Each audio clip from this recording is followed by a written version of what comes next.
Hello, I'm Lori Steiner, sitting in for Armin Budish. Welcome to Golden Opportunities. Today, we've got our fingers on the pulse of heart disease in seniors. Want to leave a legacy? We'll look at ways to ensure that happens. Then, want to avoid a new hearing aid that doesn't help? You can try out a device before you decide. Listen up to learn how.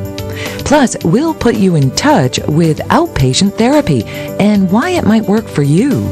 And we'll reveal how to find those extra resources you need to allow your loved one to age at home. It's time to get GOing, so pull up a chair and join us at our kitchen table for Golden Opportunities.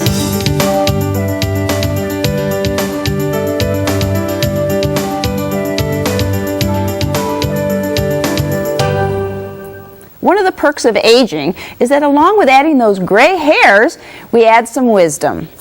Hopefully that includes wising up about our health as well. Dr. Grace Cater is no wise guy, but she does have great wisdom to share about the risk of heart disease in seniors and how to prevent it. Dr. Cater is a cardiologist with the Heart and Vascular Center at Metro Health. Welcome to the show again. Thank you for having me. All right, so I'm not as wise as you, of course, with regard to the heart, but I mean, it seems to me that if you've been healthy and haven't had any heart problems, it's something you don't have to worry about. Well, actually, no, you always have to worry about your heart. As we get older, the risk of heart disease does increase. And also, heart disease is a major health problem in the U.S. It's the leading cause of death in the U.S., both in men and women.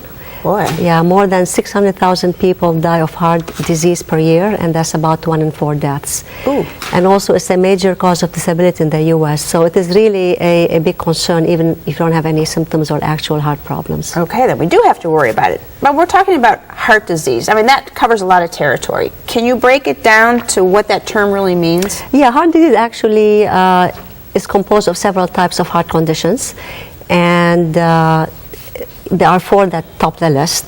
And one thing to remember is that these heart conditions increase as we get older. Okay. And these several types can lead to one another, and if we don't treat them, actually the problems may be worse.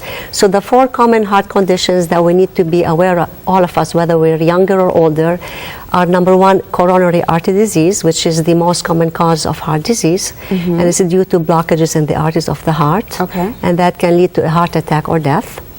The second thing is called heart failure, and it's a problem where the heart cannot pump enough blood to the rest of the body. The third is called arrhythmias, where there is a disturbance in the electrical system of the heart. And fourth is a valvular problem, which may be due to either narrowing or leakage of the valves in the heart. Okay, so there's lots of possibilities here. Yes, so does that mean as we get older, we automatically have to add a cardiologist to our primary care doctors? Well, really, this is something that you would have to speak with your primary care physician, because that would depend, again, because they know you the best. What are your risk factors if you're having any symptoms? Yeah, what are the symptoms? Yeah, there are certain symptoms specific, for the heart, although they may be due from something else. But if you have any symptoms such as shortness of breath, chest discomfort. Yeah, we have a whole list of them here up on the screen for everybody. Yeah, there's quite a bit of them. Yeah, a lot of things to worry about. And if these happen suddenly and they last for more than a few minutes, it may be a sign of a serious heart condition or a heart attack, and that's when you should call 911 even before calling your doctor. Okay, and then what kind of tests do they run to see if it is heart related? There are certain tests that are important to do, one of them being a blood test that can detect unknown conditions or diseases in the system. There's an ECG or a heart monitor to detect arrhythmias of the heart. There's an ultrasound of the heart that helps detect any weakening of the heart muscle. And there's a stress test to detect any potential blockages in the arteries of the heart. Now, the good thing is that most of the time, these are done in the office setting. Oh, that makes it handy. So just hit on a few of the risk factors as we age.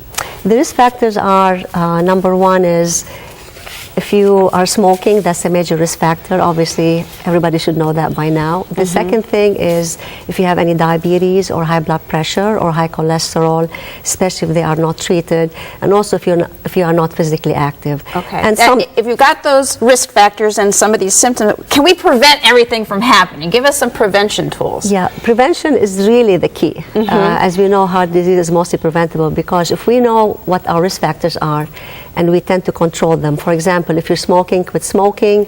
If you have diabetes, high blood pressure, or high cholesterol, they need to be treated or controlled. And also, you need to be active and eat a healthy diet. Yeah, it's the same for all of these conditions, isn't yes, it? yes. But good advice from you today. You may not have a choice about your real age, but you do have a choice about how you age. Follow Dr. Cater's heartfelt advice for keeping your heart its healthiest. And to learn more, join Dr. Cater for a free community health talk for senior citizens on heart disease. It's Thursday, November 8th at 6 o'clock at the Strongsville Senior Center. Call 216-778-1220 to register. To learn more, call Metro Health's Heart and Vascular Center at 216-778-4131 or visit www.metrohealth.org. Next, being generous for future generations.